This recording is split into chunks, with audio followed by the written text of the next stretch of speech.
রমাদান মাসে রসুল যেটা করছেন সেটা হলো রমাদানের রোজা রাখতে হবে, চাঁদ দেখা। জোরে জোরে চিল্লায় বলেন মারহাবা। এক নাম্বার হলো কি দেখা? জোরে বলেন কি দেখা? চাঁদ দেখা। এক নম্বরে চাঁদ দেখে রোজা রাখতে হবে। নবীজি বলছে সাহাবীরা রে, আগে চাঁদ দেখবা, রমজানের চাঁদ দেখা হলো উত্তম, এটা দেখতে হবে, এটা আমাদের জন্য করণীয়। মুসলমান শুনে নেন আমার বাবারা আমার, এক নাম্বার হলো এই রমাদান মাসে চাঁদ দেখতে হবে। জোরে জোরে চিল্লায় বলেন মারহাবা। কি দেখা? চাঁদ দেখতে হবে মুসলমান, চাঁদ দেখে রোজা রাখতে হবে, চাঁদ দেখে রোজা ভাঙতে হবে। কিন্তু তারপরে আমাদের দেশের আগে দেখছি আমরা মুরব্বীদের, আমার মা আমার বাবা বলতো বাবা দেখ চাঁদ উঠছেনি, দাদারা বলতো চাঁদ উঠছেনি। আমরা যুবকেরা নদীর ধারে যাইতাম, ফাঁকা মাঠে যা চাঁদ দেখার জন্য অপেক্ষা করতাম।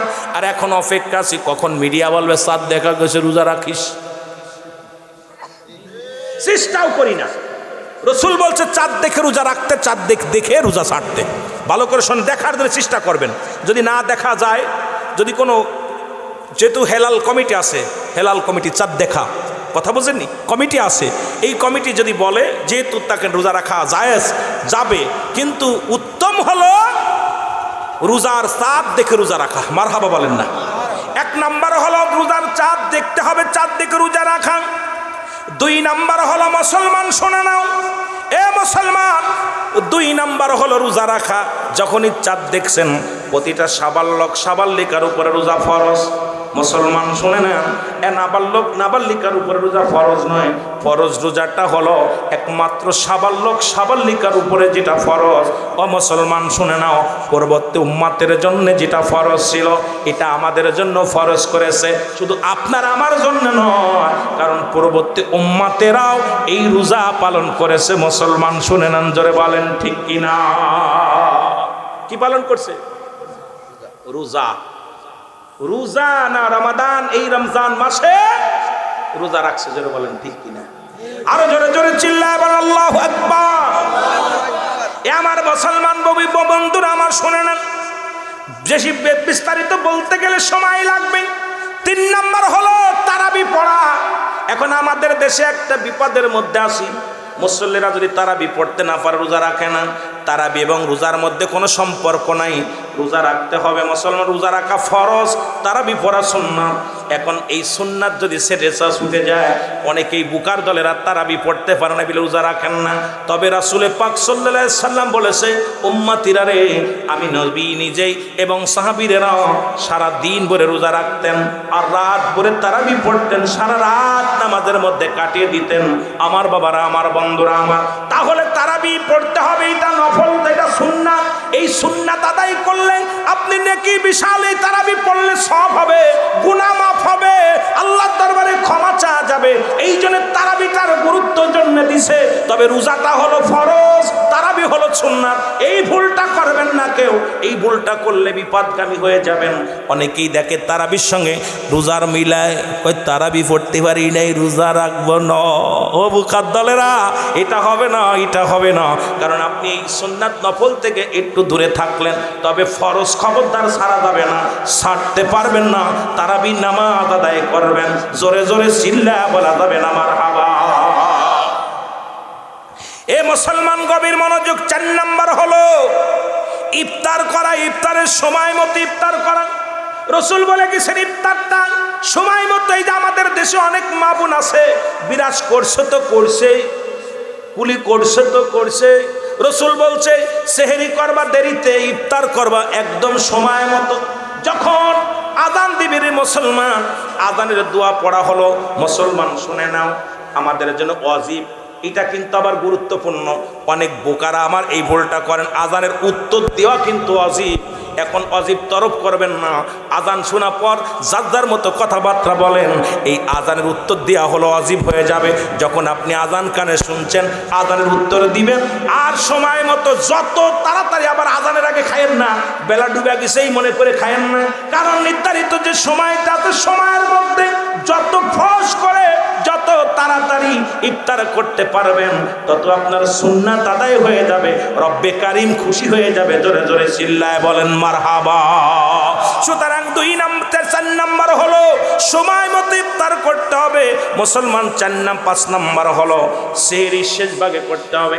রাসূল বলছে সেহরিটা শেষে করবা, সেহরি যেটা হলো এমন সময় খাইবি, এটা সুন্নাত। ওই তাড়াতাড়ি 3টের সময় খাবেন না, কারণ আজানের আগ মুহূর্তে খাবেন। যখনই সেহরি খাওয়া পরে যেন ফরজটা আদায় করতে পারেন, কারণ সেহরি খাওয়া যেমন সুন্নাত ও মুসলমান শুনে নাও, কিন্তু ফজরের নামাজটা হলো ফরজ। আমাদের কপাল পুরা কিছু মুসল্লি আছে, দেখা যায় 3টার সময় উঠে খাইলো, ফজরে আজান কমিতে গেল বুঝলো না। আরে তোর কপালটা তো পুরা, সেহরি না খাইলে রোজা হবে, সেহরি না খাইলে রোজার ক্ষতি নাই, কিন্তু সুন্নাত ছুটে যাবে। কিন্তু মুসলমান ফজরের নামাজটা ছিল ফরজ। এই জন্য রাসূল বলছে সেহরিটা যখন করবে দেরিতে করবে, কারণ একদম সময়টা নিবে বেশি বেশি করে।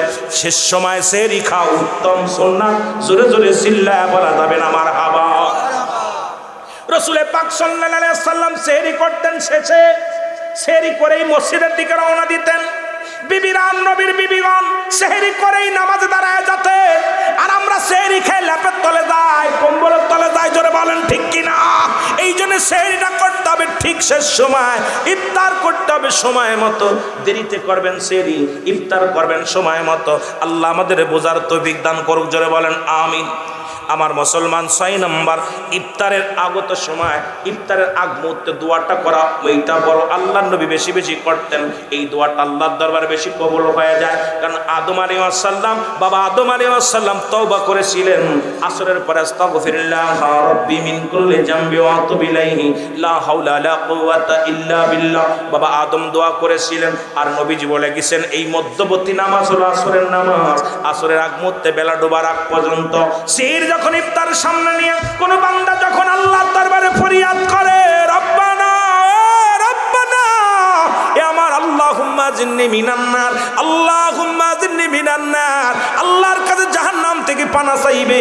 কোন বান্দা যখন ইফতার মুবারক সামনে নিয়ে রব্বে কারীমের দরবারে হাত উঠায়া দিবে, রব্বে কারীম ওই বান্দার উপরে রহম করবে, বান্দার উপরে দয়া করবে, বান্দার জীবনের সব সমস্যার সমাধান করে দিবে। ওই দোয়াটা জোরাত কবুল হয়ে যাবে, কারণ ওই খাদ্য সামনে নিয়ে রব্বে কারীমের দরবারে চোখের পানি ছেড়ে কাঁদবেন। আমার আল্লাহ ওই সময়টার দোয়াটা অতি দ্রুত কবুল করে নেয়। জোরে বলা যাবে না মারহাবা? আর একটু জোরে বলেন না মারহাবা? এ মুসলমান, 7 নম্বর হলো রোজা রাখা পরে মিথ্যা পরিহার করতে হবে। মিথ্যা বলবেন না, রোজা রাখবেন দরকার নাই। মিথ্যা যদি পরিহার না করতে পারেন, খবরদার রোজা রেখে লাভ না। রোজা রেখে সবচেয়ে বড় ফজিলাত হলো মিথ্যা পরিহার করতে হবে। মিথ্যা বলা যাবে না। মিথ্যা যত বলবেন মিথ্যা সমস্ত পাপের মা। রাসূল বলছে তোমরা যখন মিথ্যা কথা বলবা তোমাদের রোজাগুলো ফেটে যাবে। তোমরা যখন মিথ্যা অধিকাংশের মধ্যে বলবা তোমাদের রোজাগুলো ছুটে যাবে। খবরদার রোজা রেখে তোমরা মিথ্যা বলতে পারবা না। এই মিথ্যা পরিহার করে লাগবে রে মুসলমান। গভীর মনোযোগ। এই মিথ্যা কথা বেশি বেশি আমরা বলি, অনেক মিথ্যা বলি। আজ থেকে প্রতিজ্ঞা করব যেগুলো গুরুত্বপূর্ণ, যেহেতু ফজিলাতপূর্ণ মাগুরাবাসীরা জানিয়ে দিয়ে যায়। অনেক লম্বা আলোচনা, লম্বা চওড়া, এটাকে নিয়ে আলোচনা করলে 2-4 ঘন্টা করা লাগবে। সংক্ষেপে কয়েকটা কথা বলি, মিথ্যা পরিহার করা লাগবে। এ মুসলমান গভীর মনোযোগ। আপনার 9 নাম্বার হলো মুসলমান শুনে নাও, অন্য মানুষকে ইফতার করাইতে হবে। নিজে ইফতার করবেন, অন্য মানুষকে ইফতার করাইবেন। আমার দেশে আর একটা বিপদ আছে, নিজেরা চিন্তা করি। যদি কোনো বাড়ির দাওয়াত নিই, আমরা দেখেছি ছোটবেলা খুরমা একটা, খেজুর একটা কোমরে করে নিয়ে যায়, চাউল নিয়ে যায়, এবার পানি খায়ার চিন্তা করে। সারাদিন রোজা রেখে এই রোজাটা মানুষের দেওয়া যাবে না। খোদার কসম, খোদার কসম, যিনি ইফতার করাইবেন এই ব্যক্তিকে আল্লাহর নবী বলছে উত্তম খাবার খাওয়াইবে, তৃপ্তি সহকারে খাওয়াইবে। ওই কিছু খাওয়াবেন, দাওয়াত দিবেন, তারে তৃপ্তি সহকারে ইফতারি খাওয়াবেন। খাওয়ানোর পর ওই ব্যক্তির সারাদিন রোজা রেখে যে ফায়দা হাসিল করেছিল, একচুল ফায়দা তার কমানো হবে না। ওই সমপরিমাণ সব আল্লাহ রাব্বুল আলামিন যিনি ইফতারি করাইবেন তার আমলনামায় দান করবে। জোরে বলা যাবে না মারহাবা? রাসূল বলছে উত্তম খাবারগুলো গ্রহণ করবেন, উত্তম দাওয়াত দিয়া সুন্দর সুস্বাদু খাবার খাওয়াবেন। যখন ব্যক্তি যত খুশি হবে তত আল্লাহর দরবারে সে খুশি তৃপ্তি পাবে, মনে শান্তি পাবে, আত্মা থেকে দোয়া আসবে। সুতরাং আমার বাবারা, আমার বন্ধুরা, আমার এই ভুলটা করা যাবে না। যখন মানুষ ইফতার নিজেরা করবেন, অন্যকে করাইবেন, বেশি বেশি ইফতার করাইবেন, যারা পাবেন তারা ইফতার করার জন্য চেষ্টা করবেন। খালি নিজে খাওয়ার জন্য বসে থাকবেন না, নিজে খাবেন, অন্যরে খাওয়ানোর চেষ্টা করবেন। আমার রসুল বলে গেছে, মুসলমান শুনে নাও, 10 নম্বর হলো মুসলমান শুনে নাও, এই মাসে কুরআনুল কারীম শিক্ষা দিবেন, কারণ এই মাসে কুরআনুল কারীম নাজিল হয়েছে, এই রমাদান মাসে কুরআন নাজিল হয়েছে, লাইলাতুল কদর। লাইলাতুল কদর বলা হয়। মুসলমান মুসলমান শুনে নাও। আর মুসলমান আমার বাবারা আমার, এই মাসে বেশি বেশি নিজে কুরআন তেলাওয়াত করবেন। যদি নাও পারেন কুরআনের একটা দুইটা আলিফ বা তা যা পারেন তাই ধরবেন, যদি না পারেন কুরআনটা বুকে ধরবেন, না পারলে কুরআনটারে চুমো দিবেন, চোখে লাগাবেন, মুখে লাগাবেন, কুরআনটারে ধরে চোখের পানি ছেড়ে কাঁদবেন, আল্লাহ এই মাসে কুরআন নাজিল করেছ, আমার সিনার ভিতরে কুরআন ঢুকতে পারে নাই। আপনি চোখের পানি ছেড়ে রব্বে কারিমের দরবারে কাঁদবেন, কারণ নিজে তেলাওয়াত করবেন, অন্যকে আরো শিক্ষা দিবেন, যেটুক পারেন সেইটাই শিখাবেন। যদি 3টা অক্ষর শেখেন 3টা অক্ষর শিখাইবেন। বড় আলিফ বা তা সা এর নেকি একটা হরফ যখন উচ্চারণ করবেন 10টা করে নেকি তার আমল নামায় লেখা হবে। আর মাহে রমাদান হরফের বিনিময়ে 70টা করে নেকি রব্বে কারিম আল্লাহ তারে দান করবে। জোরে জোরে চিল্লায় বলো মারহাবা। আরো জোরে জোরে বলা যাবে না মারহাবা? রাসূল বলছেন নিজে কুরআন পড়বে, অন্যকে শিক্ষা দিবে। মারহাবা বলেন না? সুতরাং এই কোরআনের দিকে খেয়াল রাখবেন ও যুবক। 11 নম্বর হলো মুসলমান দান সদকা বেশি বেশি করবেন। যে ফজিলাতগুলো খেয়াল করবেন, দান সদকা বেশি বেশি করা লাগবে। রাসূল বলছে তুমি যে পরিমাণ পারো, যদি নাও পারো কিছু না কিছু দান করার জন্য তোমার চাইতে যে নিঃস্ব তারে দান করো। দেখা যায় একজন চাউল কিনতে পারে না, ডাউল কিনতে পারে না, একটু ইফতারি কিনে দিলেন, 10 টাকার ছোলা কিনে দিলেন, 10টা টাকার কিছু কিনে দিলেন, কারণ আপনার সাধ্য মতো। আপনার কাছে তো বলতেছেন আপনি বড় একটা গরু দেন, বড় 10,000 টাকা দেন, যেটুকু পারবেন। নবী বলছে তোমরা বেশি বেশি দান সদকা করবা। এই মাসটা যত দান করবা, অন্য মাসে হাজার হাজার করলে যে পরিমাণ সওয়াব হতো, এই পরিমাণ তার কিঞ্চিত করলে ওই পরিমাণের চাইতেও বেশি সওয়াব হতো। জোরে জোরে চিল্লায় বলো মারহাবা। আর একটু জোরে জোরে চিল্লায় বলো আল্লাহু আকবার। এ মুসলমান 12 নম্বর হলো মিসাক করবেন। মিসাক এখন আমাদের দেশে আর একটা ভুল আছে, দেখা যায় মিসাক করলে কয় তো রোজা ছুটে গেছে, ওরে একদম পাগলের গোষ্ঠী। শোন, রাসূল বলছে তোমরা যখন বেশি বেশি করে মিসাক করবা, বিরাস নয়, গুল ব্যবহার করবা না, পেস্ট ব্যবহার করবা না, কারণ জয়তুনের ডাল বা যে গাছের গন্ধযুক্ত নয়, গন্ধমুক্ত যে গাছের দুর্গন্ধেতে রোজার ক্ষতি হতে পারে, এই জিনিসটা ব্যবহার করা যাবে না। যে জিনিসটার মধ্যে গন্ধ নাই এমন কোন মিসাকটা রাসূল বলছে বেশি বেশি করে মিসাক করতে। 5 ওয়াক্ত নামাজে মিসাক করবেন, প্রয়োজনে 2টা ডলা দিয়ে পকেটে রেখে দিবেন। অনেকে কয় মিসাক করলে রোজা ভেঙে যাবে। আরে গাদার দলেরা শোনেন, আমার নবীজি বলছে, কারণ আমার নবীর কথার উপর দিয়ে আমরা বেশিমাত বাড়ি করা যাবে না। রাসূল বলছে তোমরা বেশি বেশি মিসাক করবা, কারণ আমরা কই মিসাক আল্লাহ রাব্বুল আমিনের দরবারে রোজাদারের সুই ঘিরানটা দুর্গন্ধটা মেশক আম্বারে সেই তো মজা, কিন্তু নামাজ পড়তে গেলে সামনে যখন কয় সুবহান রাব্বিল আলা, ও নাক ধরে কয় পলা। ঠিক এত দুর্গন্ধ, ও নাক ধরে শুনি লালা কইব না কিতা কইব, কইলে শেষ হইতে পারলি পালাতে পারি। খবরদার, এই জন্য রাসূল বলছে তোমরা বিরাস কি করবা, মিসাক করবা। এটা সুন্নাত। মিসাক যত বেশি বেশি করবা, কারণ তুমি জোহরের সময় করলা, নামাজ যদি নাও পারো 5 ওয়াক্ত নামাজের আগ দিয়ে জোহরে করলা, ফজরে করলা, আসরে করলা, মাগরিবে করলা, এই 2-3 বার মিসাক করলে মুখের থেকে দুর্গন্ধ চলে যাবে। তবে একটা সুগন্ধ, একটা যখন যে সুগন্ধটা আসবে ওটা মিশকাম্বারা সেই তো উত্তম, কিন্তু বিরাসটাকে করে নেবেন, মিসাকটা করে নেবেন। কথা বোঝেননি? আবার গুলডলে থুয়েন না, গুলডুলে থবেন না। আমার বাবারা, আমার বন্ধুরা, আমার গভীর মনোযোগ শুনে নাও। আমার বাবারা আমার ও আমার ভাইয়েরা আমার, 13 নম্বর হলো উমরা করা। রাসূল বলছে তোমরা যত দূর পারো মাহে রমাদান মাসে বেশি বেশি আমার রওজা পাকে আসবা, আমি রাসূলের পাশে আসবা। এই মাহে রমাদান মাসে যত পারবেন সাধ্য থাকলে উমরা করবেন। নবীর রওজা শরীফ দেখে সাদ মেটে না, দিদার দাও হে শাহে মদিনা। নবীর রওজা শরীফ দেখে সাদ মেটে না, দিদার দেও হে শাহে মদিনা। গজল আর গাছ সময় নাই, কারণ ওয়াজ করে শেষ করতে পারবো না। দুইটা গাইছি, তাই তো সময় বেশি নষ্ট করে ফেলেছি। যুবক বন্ধুরা শোনে না, রাসূল বলছে বেশি যদি নাও পারো, সাধ্য থাকলে মদিনা ঘুরে আসো, মদিনার রওজা ঘুরে আসো, রাসূলের রওজা পর্যন্ত যাও। কোন ব্যক্তি যখন রাসূলের রওজা জিয়ারত করে, আল্লাহ রাব্বুল আলামিন তারে মাসুমের মাসুম বানায়া দেয়। যেমন মায়ের গর্ভে থেকে শিশু দুনিয়ার মধ্যে আগমন করে, কোন ব্যক্তি যখন রাসূলের রওজায় যে সালাম দেয়, আসসালামু আলাইকুম ইয়া রাসূলুল্লাহ, আসসালামু আলাইকুম ইয়া হাবিবাল্লাহ, আল্লাহ রাব্বুল আলামিন ডাক দিয়ে বলেন, আল্লাহর হাবিব বলেন, ওই ব্যক্তি যেমন মায়ের গর্ভে থেকে নিষ্পাপ শিশু হয়ে দুনিয়ার মধ্যে আগমন করে, আমি নবীর রওজায় যায় যখন সালাম দিবে, ওই রকম তারে মাসুমের মাসুম বানায়া দেওয়া হবে। সাধ্য থাকলে, টাকা পয়সা থাকলে মদিনায় যাবেন, উমরা করবেন, উমরা করবেন। কথা বলছেননি আমার ভাইয়েরা, আমার মাগুরার বাবারা, শোনা নাও গভীর মনোযোগ। 14 নম্বর হলো এই 10 দিন ইতিকাফ করতে হবে। এখন ইতিকাফ এই 10টা দিন, শেষের 10 দিন রহমত, মাগফিরাত, নাজাত, শেষের 10টা দিন ইতিকাফ করা লাগবে। এখন ইতিকাফ তো যা শুরু হয়েছে, আল্লাহর কসম করে বলি, ইতিকাফ যদি একটা মহল্লায় যদি নামাজ পড়া হয়, ওই মসজিদে যদি কোনো ব্যক্তি ইতিকাফে না বসে, সমস্ত মুসল্লিদের নামাজ হবে না, একটা মুসল্লিদের নামাজ হবে না। তবে ইতিকাফে বসা অবস্থায় যদি এলাকার কোনো ব্যক্তি মারা যায়, তার যদি দাফন, যদি কাপড় যদি তার জানাজায় শরীক হয়, ইতিকাফ ছুটে যাবে।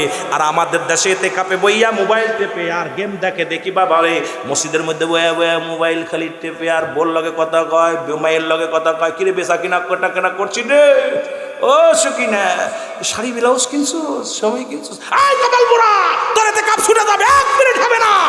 এতে কাপ শব্দের অর্থ আবদ্ধ, মরে যাওয়া। ওই 10টা দিন তোর বউ নাই, ছেলে নাই, মেয়ে না, একমাত্র রব্বে কারিমের গোলামি করবি। যদি গোসল ফরজ হয় তাহলে করবি, আর যদি গোসল প্রয়োজন না হয়, বিনা কারণে মসজিদ থেকে বাইর হবি না। বসে বসে ইতিকাফে বইয়া তসবিহ টিপবি, বয়া বয়া কোরআন তেলাওয়াত করবি, বয়া বয়া সিজদায় লুটায়া পড়বি। কিন্তু বর্তমান আমার দেশে মাগুরাতে কিছু ইতিকাফ হয়, দেখি ওই মধ্যে বয়া বয়া বোর লগে আলাপ করে, মেয়ের লগে আলাপ করে, ছেলের লগে আলাপ করে, বাড়ি বাজার করে, রাস্তাঘাটে ঘোরে, আবার ইতিকাফে বয়। ওই ভণ্ডামি করা লাগবে না, ইতিকাফ হবে না। কারণ এটা হলো ফরজে কিফায়া। জানাজার নামাজেও যদি ইতিকাফে থেকে যদি বাইরে আসে, ভালো করে ফতোয়া শোনেন, ইতিকাফে বসা অবস্থায় যদি ফরজে কিফায়া জানাজার নামাজে কোনো ব্যক্তি মহল্লার জানাজায় শরীক হয়, তার ইতিকাফ ছুটে যাবে। সুতরাং ইতিকাফ বসা অবস্থায় যদি নামাজে, জানাজার নামাজে যাওয়া যায়, তুমি বয়া বয়া গল্প করো কোন ফতোয়ায়, তুমি বয়া বয়া বল লগে কথা কও কোন ফতোয়ায়, মেয়ের লগে কথা কও কোন ফতোয়ায়। মুরব্বীদের সঙ্গে ইতিকাফে বইয়া সামনের কাতারে বইয়া টাকার হিসেব করে, কত ইমাম সাহেব পাইলো, কত মৌলভী পাইলো, ওর গাছ ধরে বের করে মসজিদ থেকে, গাছ ধরে বের করে দিবেন মসজিদ থেকে। ইতিকাফে বসা অবস্থায় কি ডাকি করলো দুনিয়া চিন্তা না, আজানটা পড়বে, এক পাশে বসে যদি পারে ওখানেই বসে নামাজটা পড়বে। যদি দেখা যায় কাতার সংকট হয়ে গেছে, যেহেতু কাতার পড়তেছে না, এই কারণে তখন ইতিকাফ উনার আবদ্ধ জায়গা থেকে, একটা নির্দিষ্ট জায়গা থেকে উনি উঠে যে দাঁড়াইতে পারবে নামাজে। নামাজটা ফরজ নামাজ, সালাম ফিরে যায়, একটা সেকেন্ডও বসতে পারবে না, উনি আবার ওনার জায়গায় চলে আসবে। আর যদি ওখানে দাঁড়ানো অবস্থায় যদি সিরিয়াল হয়ে যায়, তাহলে উনি ওখান থেকে সরবে না। কিন্তু আমার দেশে ইতিকাফ ওই কোনায় বসে যায়, সামনের কাতারে যায় নামাজে বয়া, এই কয় টাকা উঠছে রে, এ কিটা কিটা ঠা দিছে দেখ দি, এই এই তোরে বসতে কইছে কিটা, এই মাতবার বদমাইশ, ইতিকাফে বসছ ভণ্ডামি করতে, এগুলো চলবে না। ইতিকাফে বসছ সারা জীবন। ইতিকাফে ফরজে কিফায়া জানাজার নামাজ, ওই মসজিদে জানাজা ওই জায়গা হচ্ছে, আর এই জায়গায় এসে জানাজা পড়তে, ওর ইতিকাফ ছুটে গেছে। এত সহজ ইতিকাফ। ইতিকাফ রাসূল বলছে না, সাহাবীরা করছে না। ইতিকাফে বইয়া বাজার ঘাট সব কি যে শুরু করছে, আবার কিনে কিনে ইতিকাফ পুরায়। ইতিকাফ হলো যে ব্যক্তি নামাজটা পড়েছে, একমাত্র তাদের মধ্যে যে কোনো এক বা একের অধিক বসলে এই ফরজে কিফায়া আদায় হয়ে যাবে। যদি কোনো ব্যক্তি না বসে, পুরো মহল্লার মানুষ দায়ী হয়ে যাবে। আর যদি একজন ব্যক্তি আপনাদের সবার তরফ থেকে একজন বসে, সবার এটা ইতিকাফ তাদের আদায় হয়ে যাবে, ফরজে কিফায়া এটা আদায় হয়ে যাবে। জোরে বলেন না মারহাবা। কিন্তু আমাদের দেশে এগুলো যা হচ্ছে প্রায় দেখি, বলতে পারি না, কারণ বললে তো করে সিদ্দিকী সাহেব বড় মাসলা আলাপ হয়ে গেছে, বড় বিপদের মধ্যে আছি, দেখি শুনি বলি না, মাঝে মাঝে নিজেই দূরে থাকি, মনের কষ্ট মনে নিয়ে দূরে থাকি, যে বলবো না, দরকার নাই, বললেই কষ্ট পাবে, দরকার নাই, তোরা চলা যেভাবে চলিস। কিন্তু আবার মাঝে মাঝে বলি, বললেও বিপদ, না বললেও বিপদ, না বললে আল্লাহর কাছে দায়ী থাকবো, বললে ওর কাছে আমি দোষী হতেছি, কোথায় যাব, বড় বিপদে আছি। আমার ভাইয়েরা, আমার বন্ধুরা, আমার গভীর মনোযোগ। এই শেষের 10 দিনে ইতিকাফ করা। 15 নম্বর হলো ইবাদত বেশি বেশি করা। শেষের 10টা দিন বেশি বেশি নফল নামাজ পড়বেন, বেশি বেশি আল্লাহর জিকির করবেন, বেশি বেশি রব্বে কারিমের দরবারে কান্নাকাটি করবেন। রাসূল বলছে শেষের 10টা দিন আমাদের দেশে দেখা যায় 10টা দিন, প্রথম 10 দিন মুসল্লি পাওয়া যায়, দ্বিতীয় 10 দিন একটু কম, আর শেষের 10 দিন শুধু বাজার ঈদের মার্কেট। খোদার কসম রাসূল বলছে শেষের 10টা দিন নবীজি বেশি বেশি ইবাদত করেছে, নবীজি বেশি বেশি কান্নাকাটি করেছে। রাসূলুল্লাহ মামার বাবারা আমার, রাসূল বেশি বেশি আল্লাহর জিকির করেছে, আল্লাহর দরবারে পানাহা চেয়েছে, আল্লাহর দরবারে শুকরিয়া আদায় করেছে। সুতরাং আপনারা শেষের 10টা দিন বেশি বেশি কাঁদবেন, কারণ আপনার এই বুঝি এবারের বছরের রোজা শেষ হয়ে যাচ্ছে, আগামী বছর আর পাবো না, শেষ হয়ে যাবে। মুসলমান শুনে নাও। 16 নম্বর হলো বেজোর রাত দেখে দেখে ইবাদত করা। খালি ওই 27 রাত খুঁজেন না, যদি ওই রাত না হয় তানাজ্জালুল মালাইকা, ফেরেশতা আগমন করেছে, কুরআন নাযিল হয়েছে। মুনশিরা ইন্না আনজালনাহু ফি লাইলাতুল কদর। আহা, কদরের রাত একটা পেয়েছে, কথা বুঝেননি? কি বিপদ আমার ভাইরা, আমার বন্ধুরা আমার। এই রাসূল বলছে তোমরা বেজোর রাত 21 রাত, 23 রাত, 25 রাত, 27 রাত, 29 রাত, এই বেজোর রাতগুলো রাসূল নিজে জেগে জেগে কাটাইতেন, নফল নামাজ পড়তেন। আমাদের ইমাম মৌলবী হাফেজকারী যারা আছেন ওই খুঁজে পাইছে 27-এর রাত, ওই দিনই বুঝি আল্লাহরে পাবে, আর অন্য দিন নাই। এই জন্য অনুরোধ করি, রাসূল বলছে শেষের 10টা দিন বেজোর রাতগুলো দেখে দেখে ইবাদত করবেন। কিছু যদি না পারেন 2-4 রাকাত নফল নামাজ বেশি বেশি করে পড়বেন বেজোর রাতগুলো, কারণ 21 রাত্রে আল্লাহর দরবারে লাইলাতুল কদর খুঁজবেন, 23 রাত্রে লাইলাতুল কদর খুঁজবেন মুসলমান, 25 রাত্রে লাইলাতুল কদর খুঁজবেন, 27 রাত্রে লাইলাতুল কদর খুঁজবেন, 29 রাত্রে লাইলাতুল কদর খুঁজবেন। নবী বলছে সাহাবীরা রে তোমরা বেজোর রাতগুলো দেখে দেখে বেশি বেশি আল্লাহর দরবারে কানবা, বেশি বেশি রব্বে কারিমের দরবারে প্রার্থনা করবা, নফল বন্দেগী করবা, কোরআন তেলাওয়াত করবা, আল্লাহ জিকির করবা, নবীর দুরূদ পড়বা। একটু 2 রাকাত 4 রাকাত বেশি বেশি করে পড়বেন। আল্লাহ ওই রাতটা যদি কপালে হয়ে যায় ও মুসলমান, তাহলে তো কপাল খুলে গেল। জোরে জোরে চিল্লায়া বলা যাবে না মারহাবা। 17 নম্বর হলো মুসলমান সদকাতুল ফিতরা। রোজার অবস্থায় এই মাসটা সদকাতুল ফিতরা, যেটা ফিতরা বলা হয়, এটা আদায় করতে হবে। ওই মুসলমান ঈদের চাঁদ ওঠার আগেই এইরকম আপনাকে সদকাতুল ফিতরা, এটা আপনার দেহটাকে পবিত্র করার জন্য এই ফিতরা আদায় করতে হবে। সন্তান, ছেলে মেয়ে, পরিবার ও পরিজন যারা আছে এদের এই ফিতরাগুলো মুসলমান শুনে নাও, তাদের ফিতরাগুলো আদায় করা লাগবে। রাসূল বলছে সদকাতুল ফিতরা যেন আদায় করে আমার কাছে সে যেন পবিত্রতা অর্জন করে। তার দেহটা যেমন জ্বালিয়ে পুড়ে দেওয়া হয়, রোজার শাব্দিক অর্থ হলো জ্বালিয়ে পুড়িয়ে দেওয়া। দেহের মধ্যে একটা অংশ থাকে সাদকায় মুসলমান জাকাত দেওয়া, যেমন জাকাত দিলে মাল পবিত্র হয়, যেমন জাকাত দিলে মাল পবিত্র হয়, তদ্রূপ রোজা রাখলে আপনার দেহটা পবিত্র হয়। আর ওই জাকাত যখন সদকাতুল ফিতরা দিবেন আপনার দেহটা আল্লাহ পবিত্র করে দিবে। এই জন্য আপনার সন্তানাদি সবার সদকাতুল ফিতরা আদায় করবেন, এটা খুব খেয়াল রাখবেন। জোরে জোরে চিল্লায় বলা যাবে না মারহাবা। এ মুসলমান শুনে নাও।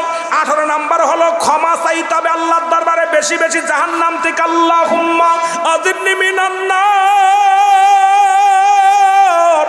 আল্লাহুম্মা আজিরনি মিনান নার। নবীর সাহাবীরা এই 10টা দিন শুধু কাঁদতো। জাহান্নাম থেকে মুক্তির শেষ 10 দিন হলো রব্বে কারিমের দরবারে কান্তর বলতো আল্লাহ আল্লাহুম্মা আজিরনি মিনান নার, আল্লাহুম্মা আজিরনি মিনান নার। আপনি সবসময় ক্ষমা চাইবেন, আল্লাহর কাছে মাফ চাইবেন। মুসলমান শুনে নেন, আল্লাহর কাছে মুসলমান শুনে নাও, শুনে নাও। এ মুসলমান শুনে নাও, গভীর মনোযোগ। 19 নম্বর হলো সাধ্য অনুযায়ী মানুষকে দান খয়রাত করবেন। সাধ্য অনুযায়ী আপনার যে বললাম যা যেটুকু তৌফিক নেয় সে অবস্থায় আপনি দান ধ্যান করবেন। আমার মুসলমান গভীর মনোযোগ, সাধ্য অনুযায়ী আপনি দুনিয়ার মধ্যে যারে পাবেন সাধ্য যেটুকু আছে সেটুকু দান করবেন। নাই কথা বলে সান্ত্বনা দিবেন, ভাই রে রোজা আছেন, আহা আল্লাহ আপনার দয়া করুক। যদি এইটুকু সাধ্য আছে না, মানুষের মাথায় একটু হাত বুলাই দেওয়ার মতো ক্ষমা নাই, যেটা একটু বুঝ দেবেন মানুষটা অসহায়, রোজা আছে, কিছু দেওয়ার মতো নাই, তবু তাকে একটা সালাম আলাইকুম ভাইজান, কেমন আছেন, রোজা আছেন ভাই, কেমন কেমন কি আছেন, একটু কৌশল বিনিময় করবেন। তারপর মানুষের কৌশল বিনিময় করবা, কথা দিয়ে মানুষকে ভালোবাসা দিবা, প্রেম দিবা।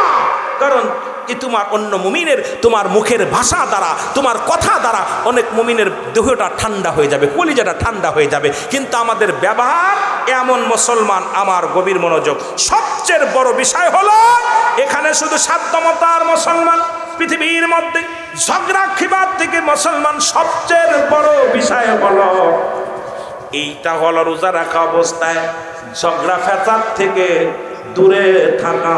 যদি কোনো ব্যক্তি পায়ে পাড়াতে ঝগড়া করতে চায় বলবেন ভাই আমি রোজা আছি, যদি কেউ গালি দেয় বলেন ভাই রোজা আছি, একটা চর মারছে খেয়ে চলে আসেন, খবরদার প্রতিবাদ করবেন না, প্রতিবাদ করবেন না। কারণ রাসূল বলছে তুমি একটা কথাই বলবা মায়ের রমাদান মাসে কেউ তোমাকে গালি দিছে, আর সঙ্গে সঙ্গে তুমি একটা উত্তর দিবে আমি রোজা আছি, আর প্রয়োজন নাই। কারণ এর পরেও যদি তোমাকে কোই ব্যক্তি কষ্ট দেয়, কোন রকম তোমার উপরে দুর্ব্যবহার করে, আল্লাহ রাব্বুল ইয়াউমুল কিয়ামতের ময়দানে তাদেরকে এত বেইজ্জতি করবে। কারণ রোজাদারের সঙ্গে তার খারাপ ব্যবহারের করার কারণে, রোজাদারের সঙ্গে দুর্ব্যবহার করার কারণে রব্বে কারীম তার ভালোবাসা থেকে তারে ছিটকে ফেলে দিবে।